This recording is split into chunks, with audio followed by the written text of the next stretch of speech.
Doctor Mohammed Rafat அவர்கள் உத்தரப்பிரதேசம் குர்ஜாவில் 1956 ஜூலை 26 பிறந்தார். தூரநோக்குடைய அறிஞராகவும் தலைவராகவும் திகழ்ந்தார். 1999 முதல் தனது இறுதி மூச்சு வரை ஜமாத்தின் முக்கிய முடிவுகளை எடுக்கும் உயர்மட்ட குழுவான சென்ட்ரல் அட்வைசரி கவுன்சிலுடைய உறுப்பினராக திகழ்ந்தார்.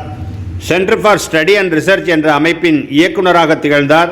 ஜமாத்தின் தஸ்னீஃபி அகாடமியின் சேர்மனாக பணியாற்றினார். ஜமாத்தின் டெல்லி மற்றும் ஹரியானாவின் அமீரே ஹல்காவாக 1995 முதல் 2011 வரை பொறுப்பு வகித்தார். இஸ்லாமிய ஆராய்ச்சி இதழான ஜிந்தகியே நவ் உருது மாத இதழின் ஹானரரி எடிட்டராக 2009 முதல் 2019 வரை பொறுப்பு வகித்தார். 2021 ஜனவரி 8 டெல்லியில் இந்த உலக வாழ்வை நிறைவு செய்தார்.